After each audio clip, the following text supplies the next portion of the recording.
किसी भी टॉपिक को याद कैसे करें, ये स्टूडेंट लाइफ की एक बहुत बड़ी प्रॉब्लम होती है कि वो जब भी पढ़ने के लिए बैठता है तो मन भटकता है और चीज़ें याद नहीं हो पाती हैं।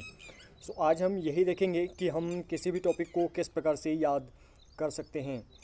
सो यहाँ पर बात समझने वाली ये है कि अगर आपको पढ़ाई अगर बोरिंग लग रही है तो किसी भी चीज़ को याद करना आपके लिए बहुत ज़्यादा मुश्किल है। इसलिए सबसे पहले अगर आप आगे पढ़ना चाहते हैं तो सबसे पहला काम आपको ये करना है कि आपको अपनी पढ़ाई को इंटरेस्टिंग बनाना है।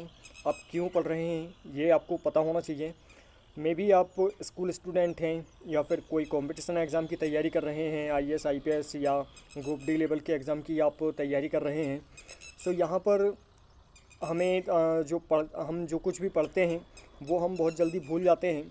सो यहाँ पर मतलब आपको ये याद रखना है कि अगर आपको किसी भी टॉपिक को याद करना है सबसे पहले तो आपको पढ़ाई को इंटरेस्टिंग बनाना पड़ेगा। इसके बाद में आपको ये समझना पड़ेगा कि आप किस प्रकार से याद कर सकते हैं। अगर कोई भी टॉपिक हो, कितना ही बोरिंग टॉपिक क्यों ना हो, और अगर आप किसी भी टॉपिक को बार बार अगर आप पढ़ते हैं, सपोज़ कि आपने आज एक टॉपिक पढ़ा, उसको आप अगले एक हफ्ते के अंदर एक दो बार रिवाइज़ कर ले रहे हैं, महीने में दो चार बार उसका रिवीजन अगर आप कर लेते हैं।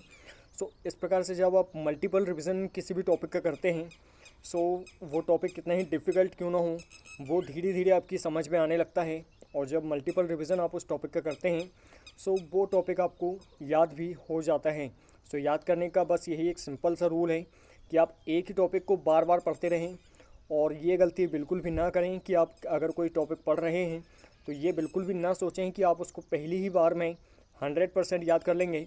जब भी आप किसी टॉपिक को पहली बार पढ़ते हैं तो वो मात्र 10 से 20% ही आपके दिमाग में रहता है, बाकी वो आउट हो जाता है। जब सेकंड रिवीजन आप करते हैं उसका तो वो 30 से 40% आपको याद हो जाता है। जब थर्ड रिवीजन आप करते हैं तो वो 60 से 70% आपको याद हो जाता है। फोर्थ रिवीजन में 80 से 90% वो आपको याद हो जाता है, और पाँचवें रिवीजन में वो आपको 100% याद हो जाता है। और साथ ही उसी टॉपिक को लंबे टाइम तक याद रखने के लिए उसका मल्टीपल रिवीजन आप लेते रहें। इससे आप किसी भी टॉपिक को एक तो ईज़िली याद कर पाएंगे, और मल्टीपल रिवीजन लेने से आप उसको लंबे टाइम तक याद रख भी पाएंगे।